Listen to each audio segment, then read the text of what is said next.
Exercise 8.3 का question number 4 है। Show that the angle subtended by the minor arc. ठीक है, यानी माइनर आर्क पे उसने पॉइंट ए और बी बनाए हुए हैं ऑफ द सर्किल। एक ये बात ध्यान में रखें कि माइनर आर्क का जिक्र हो रहा है। और अब इसके पार्ट ए में देखें कि x square plus y square equal to 9 circle की इक्वेशन है। इस 2 टाइम्स यानी माइनर आर्क पर जो एंगल बनता है वो 2 टाइम्स है the angle subtended in a major arc. और जो मेजर आर्क पर एंगल बनता है उसके 2 टाइम्स, यानी minor arc angle of minor arc equal to twice the angle of major arc. अब कोऑर्डिनेट्स हमारे पास गिवन हैं ए और बी के। थोड़ा सा टाइम लगेगा, मुझे थोड़ा सा स्लो समझाना है आपको ताकि कॉन्सेप्ट जो है वो पहले एक दफ़ा सेट हो जाए। मैंने एक सर्किल बनाया हुआ है और जो गिवन इक्वेशन ऑफ सर्किल है इससे हम सिर्फ बाय कंपैरिजन रेडियस निकाल सकते हैं। एक हमें पता है कि सेंटर जो है वो 0,0 है।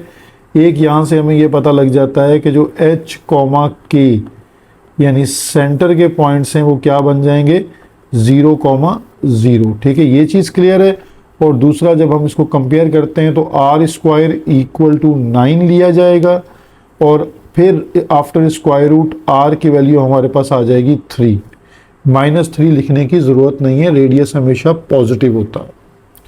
अब थोड़ा सा फिगर पे काम करते हैं कि इस फिगर में देखें पॉइंट ए जो है हमारे पास, अगर हम यहाँ पे बना लेते हैं पॉजिटिव साइड पे, क्योंकि 2 और x और y दोनों वैल्यूज़ पॉजिटिव हैं, यानी 2,5 ये हमारे पास पॉइंट ए आ गया 2,5। अब बी पॉइंट बिल्कुल इसके एग्जैक्ट नीचे बनेगा क्योंकि वहाँ पॉइंट सेम है, सिर्फ y की जो वैल्यू है, y का जो एक्सिस है ऑर्डिनेट वो माइनस में है, यानी 2,-√5। एक तो ये बात हो गई। और ये सेंटर है जो हमें पता है C, या इसको हम O का नाम दे देते हैं। ठीक है, सेंटर हम O से रिप्रेजेंट कर लेते हैं और ओरिजिन से, और यहाँ हमारे पास ओरिजिन आ गया O। ये 0,0 पॉइंट हमें क्लियर है। ठीक है, तो माइनर आर्क कैसे बनता है जब आप O ओरिजिन को गिवन पॉइंट से मिला देंगे तो ये आपके पास बनता है माइनर आर्क। ठीक है, क्योंकि सरकमफेरेंस पर ए बी जो है वो स्मॉल पैच कवर करता है, इसीलिए इसको माइनर आर्क कहते हैं। और माइनर आर्क का जो एंगल बनता है, ये एंगल जो है, इस एंगल की बात हो रही है।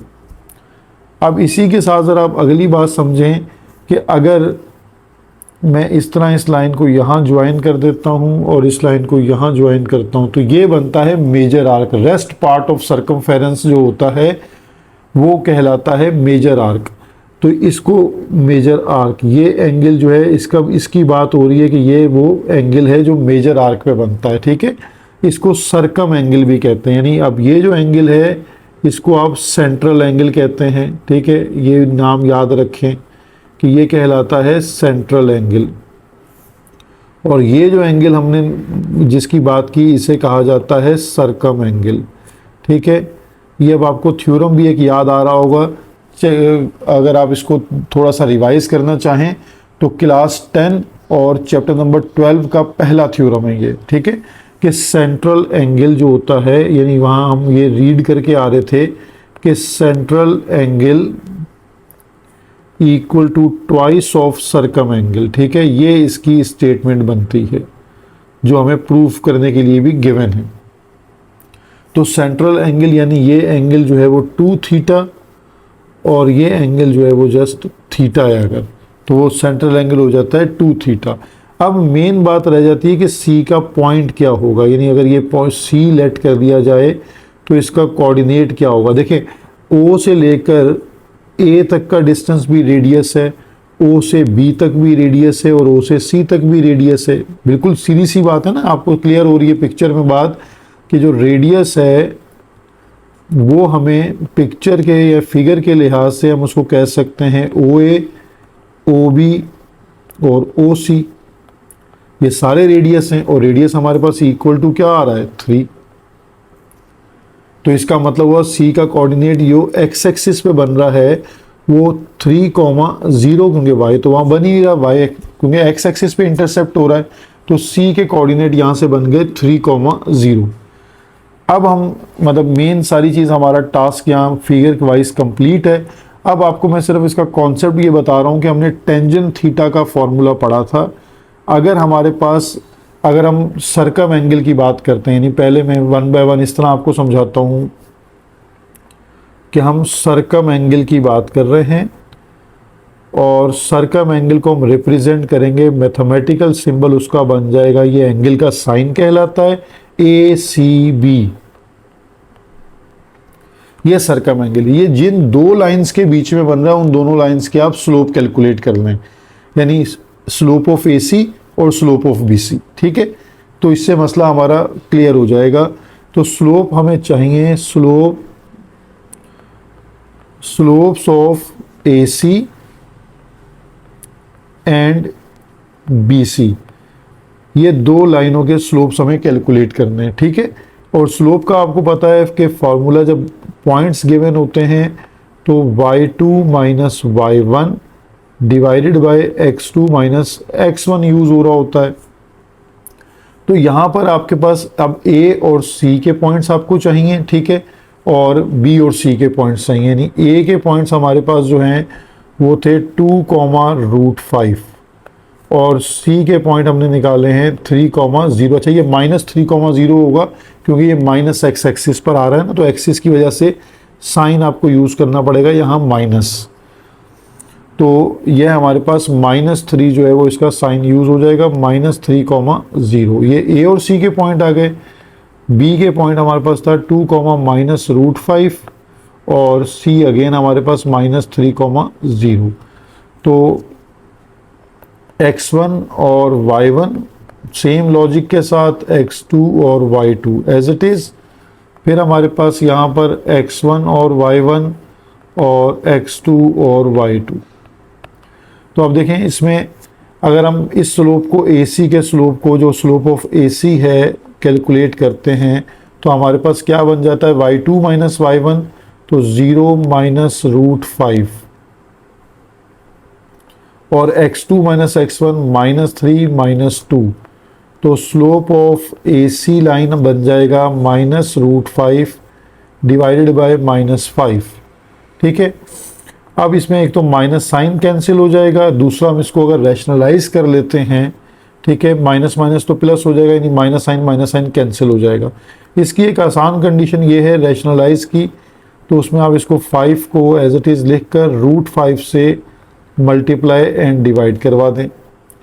अब न्यूमिनेटर में देखें √5 मल्टीप्लाई बाय √5 है, तो ये जस्ट क्या हो जाएगा 5, और ये हो जाएगा 5√5, तो ये 5 से 5 कैंसिल हो जाएगा।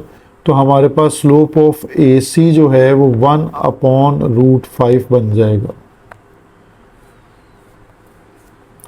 अब हम इसी तरह सेम स्टेप्स के साथ स्लोप ऑफ BC को कैलकुलेट कर लेते हैं। y2 माइनस y1 यानी 0 -√5 और x2 माइनस x1 -3 और -2।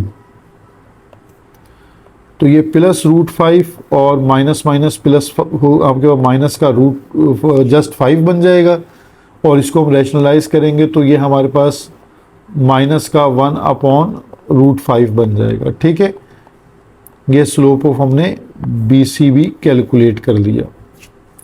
अब इन दोनों स्लोप से हमने क्योंकि सर्कम एंगल की बात की है, तो सर्कम एंगल के लिए हमारे पास जो फॉर्मूला यूज़ हो जाएगा, यानी एंगल जो हमारे पास बन रहा है, ये इसको बाय फिगर दोबारा नेम एक दफ़ा चेक कर लेते हैं। इसका एंगल है जी ACB, ठीक है, जिसकी हम बात कर रहे हैं, एंगल AC और B।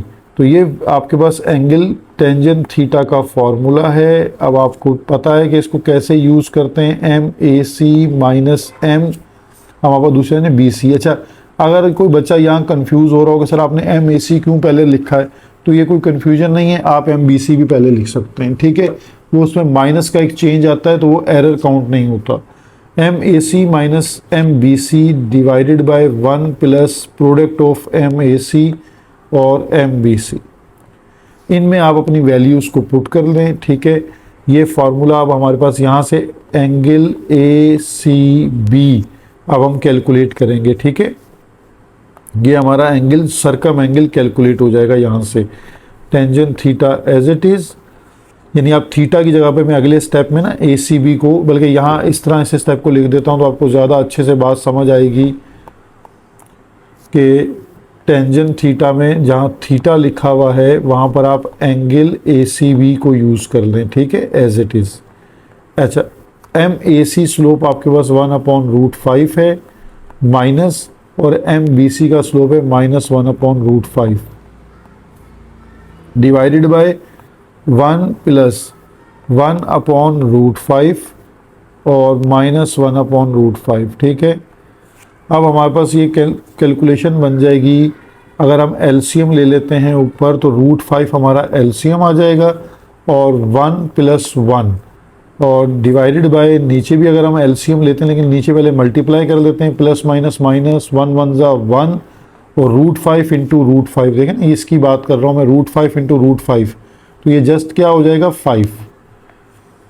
अब हमारे पास ये कैलकुलेशन में आ जाएगा tangent angle A C B equal to 1 + 1 हो गया 2/√5, और यहाँ हम एलसीएम लेंगे डिनोमिनेटर का, तो वो हमारे पास बन जाएगा 5 - 1 2/√5 और 5 - 1 4/√5, ठीक है। जस्ट 5, √5 नहीं है, जस्ट हमारे पास 5 है वो,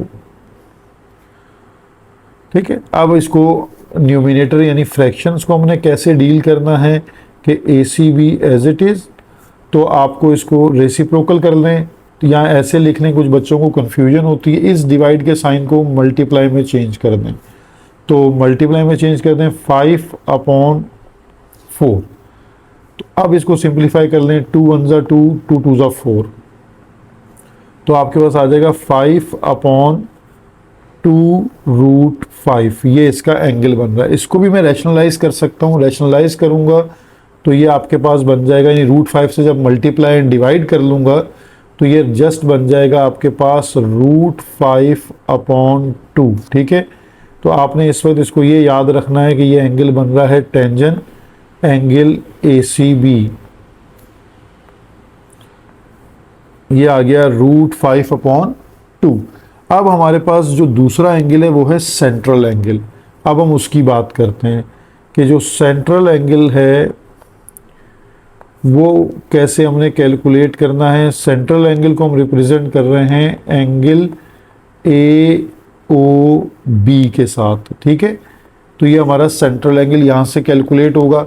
अब सेंट्रल एंगल में हमारे पास अगेन हमें स्लोप चाहिए, यानी स्लोप्स पहले, सबसे पहले कंडीशन, क्योंकि स्लोप के बगैर फार्मूला अप्लाई नहीं हो सकता, तो यहाँ हमें स्लोप्स चाहिए जो लाइंस बन रही हैं ए से ओ तक, यानी slope of A O and B O, ये दोनों स्लोप्स हमें चाहिए, ठीक है। तो स्लोप का तो सेम फार्मूला यूटिलाइज होगा कि m = y2 - y1 divided by x2 - x1। अब आपके पास a के पॉइंट्स जो थे वो हैं 2, लेकिन o के पॉइंट 0, हैं।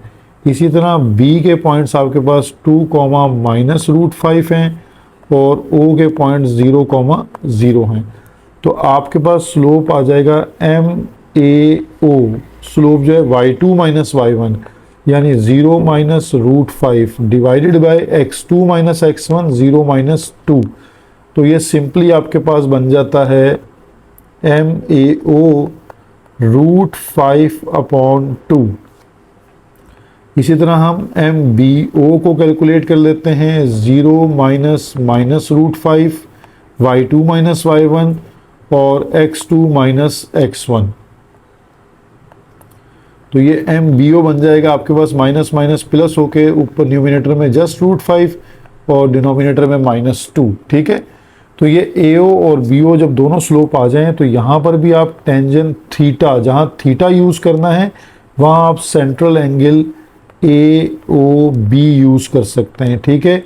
और फार्मूले में MAO minus MBO divided by 1 plus product of MAO MBO। तो ये फार्मूला ठीक है, यूज़ कर लेते हैं दोबारा और यहाँ से सेंट्रल एंगल कैलकुलेट कर लेते हैं। फिर एक छोटी सी वेरिफिकेशन है तो उससे हमारा क्वेश्चन सॉल्व हो जाएगा। अब ये MAO हमारे पास स्लोप है √5/2 माइनस और माइनस √5/2। अब 1 प्लस √5/2 और माइनस √5/2। अब देखें ये माइनस माइनस प्लस हो जाएगा, बाकी तो सेम टर्म है √5/2, तो ऐड होके न्यूमिनेटर में बन जाएगा ट्वाइस ऑफ √5/2 और डिनोमिनेटर में 1। देखें ये माइनस प्लस क्या हो जाएगा माइनस, और √5 मल्टीप्लाई बाय √5 जस्ट 5 एंड 2 2 ज़ा 4। नीचे डिनोमिनेटर में हम इसका LCM ले लेते हैं। Tangent angle AOB equal to, ये 2 से 2 कैंसिल, जस्ट न्यूमिनेटर में √5, डिनोमिनेटर में हमारे पास 4 माइनस 5। तो ये हमारे पास आ जाएगा 4 माइनस 5 माइनस 1/4। अगर मैंने आपको जैसे फ्रैक्शन को डील करने का तरीका बताया है कि अगर आप इसको रेसिप्रोकल कर लेते हैं तो ये हो जाएगा 4/-1। तो ये बेसिकली -4√5।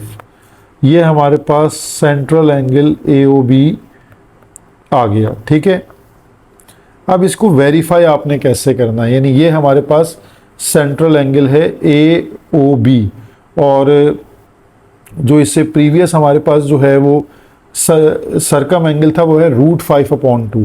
तो यहाँ एक छोटी सी प्रॉपर्टी है वो ये लगती है, क्योंकि हमने अभी लिखा है कि सेंट्रल एंगल ट्वाइस होता है, यानी कंडीशन में क्या है ट्वाइस। तो अगर हम इसकी एक आइडेंटिटी है ट्रिग्नोमेट्रिक,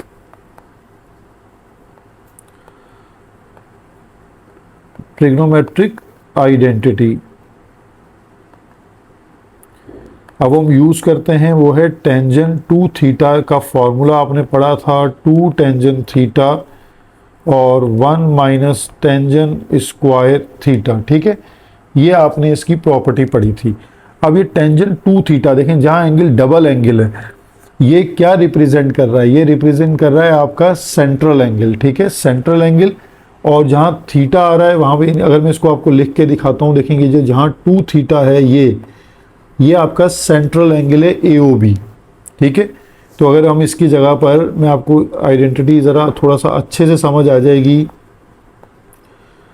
ये सेंट्रल एंगल, यानी इसको हम इस तरह लिख सकते हैं टेंजेंट एंगल AOB, और जहाँ जस्ट थीटा आ रहा है ये रिप्रेजेंट कर रहा है कि ये सरकम एंगल की बात हो रही है। ठीक है, क्योंकि जो सेंट्रल एंगल है वो हमेशा डबल होता है सर्किल के, यानी सरकम एंगल के। तो जहाँ ये आ रहा है आपके पास 2, यानी 2 as it is, tangent theta जहाँ लिखा है वहाँ पे आप लिख सकते हैं टेंजेंट एंगल AOC। इसी तरह divided by 1 minus tangent square angle AOC। ठीक है, अब अगर आप वैल्यूज देखें, टेंजेंट आपके पास जो सेंट्रल एंगल आया हुआ है, जो हमने AOB कैलकुलेट किया हुआ है, वो क्या आ रहा है -4/4√5। ठीक है, ये -4√5 मौजूद है। अब यहाँ वैल्यूज पुट कर लेते हैं 2 एज इट इज, और टेंजेंट एंगल AOC हमने कैलकुलेट किया हुआ है √5/2। 1 माइनस टेंजेंट एंगल AOC के ऊपर है स्क्वायर, यानी √5/2 का स्क्वायर। तो ये हमारे पास -4√5 एज इट इज, ये 2 से 2 कैंसिल, जस्ट √5, डिनोमिनेटर में 1 माइनस हो जाएगा 5/4। ठीक है, और ये आपके पास वेरिफिकेशन का ऑलमोस्ट सारा काम हो गया है। यहाँ LCM लेते हैं तो 4 माइनस 5/4, तो ये आपके पास √5 और -1/4, तो ये मल्टीप्लाई होके -4√5 और -4√5। ठीक है, तो थोड़ा सा बुक में डिफरेंट सा मेथड था, मैंने उसको बहुत इजी वे में आपको बता दिया कि आप इस तरह भी वेरीफाई कर सकते हैं और इस तरह आपको ये भी क्लियर हो जाएगी बात कि सेंट्रल एंगल क्या था और सरकम एंगल क्या था, दोनों में रिलेशनशिप क्या था। सेंट्रल एंगल जो है वो सेंटर के साथ बनता है और छोटा जो है उसमें आर्क यूज़ होता है। सरकम एंगल उसका ओपोजिट एंगल होता है और उसमें बड़ा आर्क यूज़ होता है। आर्क जो है वो सरकमफेरेंस के ऊपर मौजूद स्मॉल पाथ को कहते हैं, ठीक है, स्मॉल लेंथ को कहते हैं। तो जैसे हमारे पास एक सर्किल हो, हम उस पर एक स्मॉल जो है वो पैच ले लेते हैं, इसको हम आर्क कहते हैं, ठीक है। तो ये कुछ कॉन्सेप्ट वाइज बात थी, तो यहाँ ये वेरिफिकेशन कंप्लीट हो गई। क्वेश्चन नंबर 4 का पार्ट बी है, जिसमें हमें इक्वेशन ऑफ सर्किल जो है वो गिवन है x square plus y square equal to 4। तो इसके दो पर्पज़ हैं कि इससे आपको सेंटर भी मिल जाएगा और रेडियस भी मिल जाएगा। सेंटर के बारे में अब आप क्लियर होंगे कि ऐसे गिवन इस सर्किल से हमें 0,0 सेंटर मिलता है, ठीक है, और रेडियस इसका आर स्क्वायर इक्वल टू 4 से कंपेयर होके आता है। और बाकी हमें बताना वही है सेम चीज़ कि माइनर आर्क का जो एंगल है वो 2 टाइम्स है एंगल ऑफ मेजर आर्क। ए और बी के पॉइंट्स हमारे पास गिवन है, ठीक है। तो पॉइंट्स देख के आपको अंदाज़ा हो रहा है कि एक्स और वाई, यानी ए में एक्स और वाई दोनों पॉजिटिव हैं, यानी फर्स्ट क्वाड्रेंट, और बी में जो है वो आपके पास 1, -√3 यानी फोर्थ क्वाड्रेंट। तो यानी फर्स्ट और फोर्थ क्वाड्रेंट पे ये जो पॉइंट्स हैं वो एग्जैक्ट अगर आप प्लॉट करेंगे तो बन जाएंगे। ये फिगर से मैंने ये बात समझाने की कोशिश की है कि ए और बी पॉइंट वो हमें देते हैं, सी पॉइंट नहीं देते, वो हम पे छोड़ देते हैं कि हम कितनी मतलब अच्छा आईक्यू इस्तेमाल करते हैं। क्योंकि जब आपको ए और बी पॉइंट और सेंटर पता होता है तो, और इक्वेशन ऑफ सर्किल आपके पास गिवन है, उसको आप स्टैंडर्ड फॉर्म से कंपेयर करते हैं तो आपके पास रेडियस आ जाता है, ठीक है। और एक बात आपको ये पता लग जाती है कि सेंटर का जो पॉइंट है वो क्या है, 0,0 है, यानी 0,0 ये हमें पता लग जाता है, ठीक है। अब रेडियस 2 है तो O से लेकर A तक रेडियस भी 2 है, O से B तक भी रेडियस है, O से C तक भी रेडियस है, तो रेडियस 2 आ रहा है। और सरकम आपको ये पता है कि सेंटर जो है वो O है, तो A और B के ओपोजिट साइड पे C बनेगा, ठीक है, सरकम एंगल बनेगा। क्योंकि आपके पास जो है वो सेंट्रल एंगल आपको नोन हो गया है कि ये सेंट्रल एंगल है, ठीक है, और ये आपके पास जो थीटा है ये आपके पास सरकम एंगल है। तो ये दोनों बातें भी आपको पता हैं। तो जब आपको पता है कि O से C तक का डिस्टेंस जो है वो रेडियस से 2 है और ये ओपोजिट साइड पे आ रहा है तो एक्सिस की वजह से -2 हो जाएगा। तो -2,0 जो है वो हमारे पास इसके कोऑर्डिनेट पॉइंट्स बन जाते हैं। तो वो ये पॉइंट देते नहीं है ताकि स्टूडेंट इसको खुद से लेबल कर लें। तो अब हमने प्रूफ करना है, इसको सेम कंडीशन से प्रूफ करेंगे। अब हम इसको प्रूफ करेंगे, ठीक है। और अब सबसे पहला काम होगा कि हम इसमें सेंट्रल एंगल को या सरकम एंगल किसी एक को कैलकुलेट कर लेते हैं, ठीक है। हमारे पास जो है वो सरकम एंगल है, सरकम एंगल, ठीक है, जिसको हम रिप्रेजेंट करते हैं मेजरमेंट एंगल ए, सी और बी से। तो यहाँ हमें स्लोप्स निकालने हैं। स्लोप हमें सेम पैटर्न पे आएंगे। स्लोप्स के लिए हमें एक स्लोप चाहिए BC और दूसरा स्लोप चाहिए AC का। तो slope of AC and BC ये दोनों हम कैलकुलेट करेंगे और स्लोप का फार्मूला हम यूज़ कर लेंगे m = y2 - y1 divided by x2 - x1। अब आपके पास जो AC के स्लोप A और C, ठीक है, दोनों पॉइंट्स हैं। A का पॉइंट हमारे पास जो है वो 1,√3 है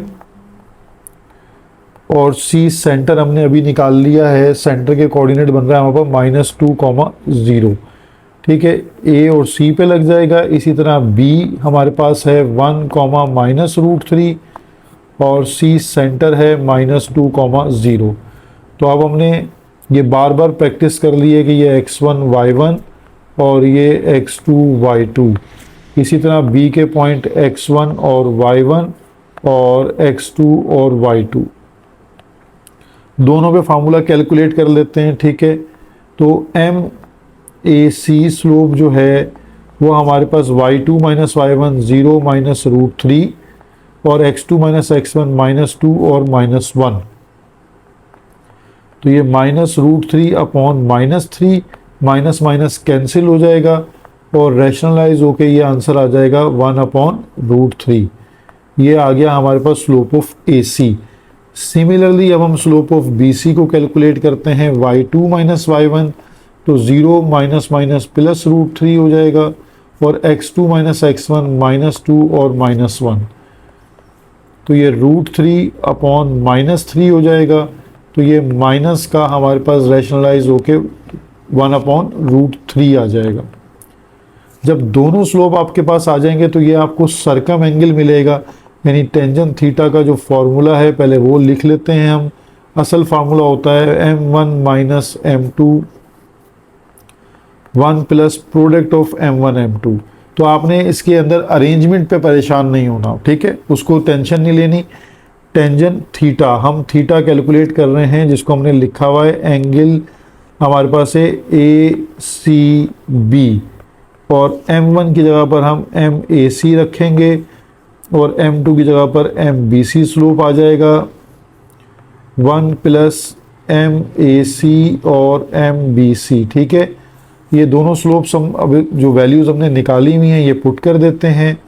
MAC है 1/√3 और MBC है -1/√3 डिवाइडेड बाय 1 प्लस MAC 1/√3 और -1/√3, ठीक है।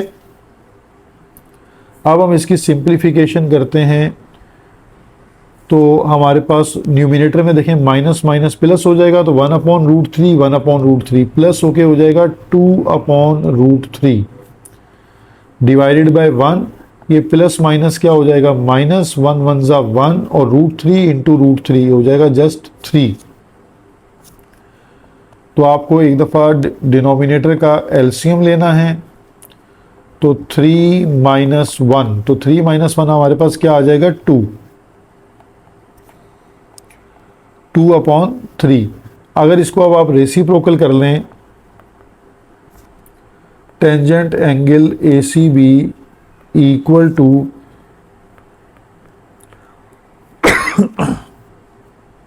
2/√3 और फ्रैक्शन को आप चेंज कर लें तो ये हो जाएगा 3/2। तो 2 से 2 कैंसिल हो जाएगा। Tangent angle ACB equal to 3/√3। अब देखें यहाँ पर एक मैं आपको छोटी सी बात बता देता हूँ कि √3 मल्टीप्लाई बाय √3 हो तो क्या होता है, √3 का स्क्वायर, और स्क्वायर से रूट कट जाएगा तो क्या आ जाएगा 3। तो आप ये भी कर सकते हैं कि इस रैशनलाइज करने की बजाय आप इसको यहाँ रैशनलाइज ही कर लीजिए, जो स्टेप आपको अच्छा लग रहा हो।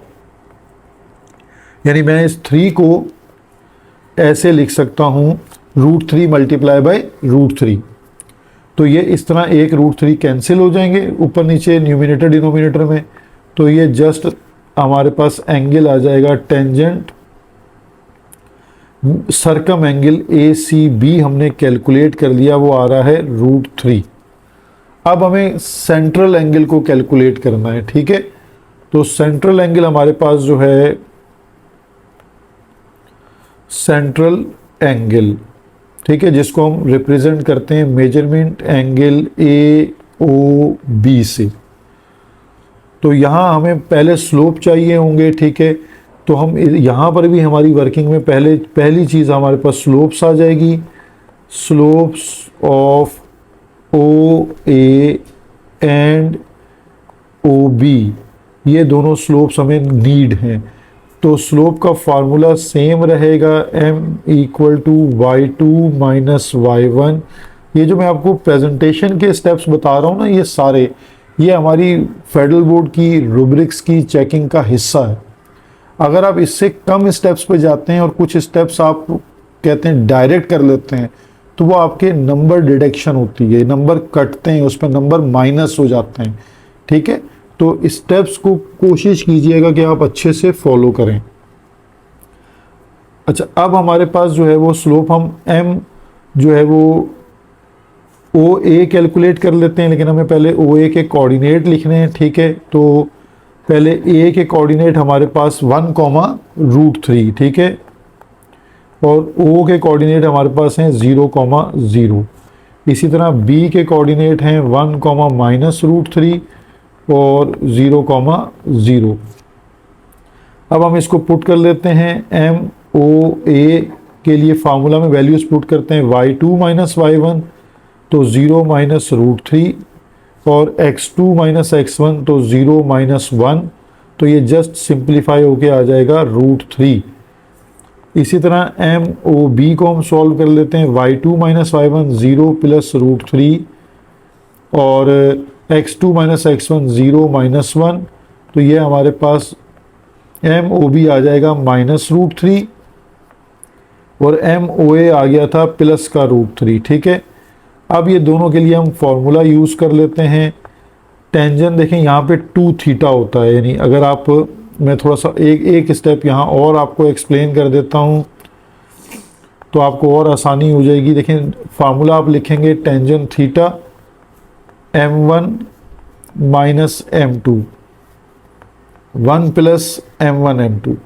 अब आपको पता है कि सेंट्रल एंगल आपके पास क्या है। ठीक है, सेंट्रल एंगल आपने रिप्रेजेंट किया हुआ है, आपको पता है डबल है वो, तो टेंजेंट 2 थीटा आप इसको रिप्रेजेंट करेंगे। ठीक है, अब M1 minus M2 as it is, यानी आप यहाँ तो फार्मूले को ऐसे लेके चलेंगे। और अब हमने उसका आसान हल क्या निकाला हुआ है कि हम इस 2 थीटा की जगह पर भी उसका पूरा जो है वो आर्म एंग, जो उसको कहते हैं आर्म के साथ हम उसको शो करते हैं। आर्म होते हैं एंगल के जो बाजू हैं। ठीक है, उसको हम रिप्रेजेंट कर लेते हैं कि जी टेंजेंट हमारे पास जो 2 थीटा है इसकी जगह पर हम उसका सिंबल यूज़ कर लेते हैं एंगल AOB, ताकि ज़्यादा अच्छे से बात हो कि हमें सेंट्रल एंगल मालूम करना है। MOA minus MOB divided by 1 plus MOA और MOB। ठीक है, यहाँ आप अपनी वैल्यूज़ को पुट कर दें तो MOA हमारे पास आ रहा था रूट 3 और MOB आ रहा है माइनस रूट 3। ठीक है, और डिनोमिनेटर में 1 plus root 3 into minus root 3। देखें अब ऊपर माइनस माइनस हो जाएगा प्लस, तो प्लस होने से रूट 3 प्लस रूट 3 आ जाएगा ट्वाइस ऑफ रूट 3, और डिनोमिनेटर में रूट 3 मल्टीप्लाई हो रहा है, माइनस प्लस माइनस हो जाएगा, तो ये जस्ट हो जाएगा -3। तो tangent angle AOB equal to 2 root 3 divided by -2, तो ये 2 से 2 कैंसिल होके हमारे पास टेंजेंट एंगल AOB जो है वो आ गया माइनस का रूट 3। इस तरह हमने सर्कम एंगल भी कैलकुलेट कर लिया है और सेंट्रल एंगल भी कैलकुलेट कर लिया है। अब देखें हमारे पास सेंट्रल एंगल है टेंजेंट एंगल ACB रूट 3 आ गया है, और सेंट्रल जो सर्कम एंगल है वो रूट 3 और जो सेंट्रल एंगल है वो माइनस रूट 3 आ रहा है। ठीक है, तो हम इसकी वेरिफिकेशन करते हैं एक ट्रिग्नोमेट्रिक आइडेंटिटी से, जहाँ पर आपको ये क्लियरली नज़र आ रहा है कि ये 2 थीटा जो है वो सेंट्रल एंगल को रिप्रेजेंट करता है डबल एंगल, और जो थीटा है वो आपके पास सर्कम एंगल को रिप्रेजेंट कर रहा है। तो पहले आप अपनी नोटेशन यहाँ पे सेट कर लें कि हम जो टेंजेंट और 2 थीटा का मतलब है हमारा सेंट्रल एंगल, तो सेंट्रल एंगल की नोटेशन हम यूज़ कर रहे हैं AOB, और 2 टेंजेंट जहाँ थीटा है वहाँ हम यूज़ कर रहे हैं सर्कम एंगल ACB, और डिवाइडेड बाय इसी तरह 1 minus tangent square angle ACB। अब आप इसमें वैल्यूज़ को पुट करेंगे तो आपकी वेरिफिकेशन कंप्लीट हो जाएगी। टेंजेंट जो सेंट्रल एंगल है वो है हमारे पास minus root 3 equal to 2 as it is, और जो हमारा सर्कम एंगल है वो आ रहा है माइनस प्लस रूट 3। ठीक है, तो यहाँ हम इसमें प्लस रूट 3 पुट कर देते हैं, रूट 3 प्लस का आ गया, इसी तरह 1 माइनस और यहाँ पर रूट 3 का स्क्वायर आ गया। अब इसको हम सिंप्लीफाई करते हैं, बोथ साइड्स हमारे पास इक्वल हो जाएंगी, तो ये 2 root 3 as it is, 1 minus square से रूट कैंसिल हो जाएगा, तो ये हो जाएगा जस्ट 3, और 3 होने से ये हमारे पास डिनोमिनेटर क्या बन जाएगा 2 रूट 3, और 1 माइनस 3 -2, 2 से 2 कैंसिल, और ये देखिए हमारे दोनों एंगल जो हैं वो यहाँ इक्वली प्रूफ हो गए। तो यहाँ हमारा ये वेरीफाई हो जाता है। ठीक है, इस वेरीफाई का रिज़ल्ट हम ये समझ रहे हैं कि मेजरमेंट एंगल जो सेंट्रल एंगल है AOB वो ट्वाइस हो गया मेजरमेंट एंगल ACB यानी सरकम एंगल के। ठीक है, ये स्टेटमेंट हमने प्रूफ कर दी और वेरीफाई भी कर दी।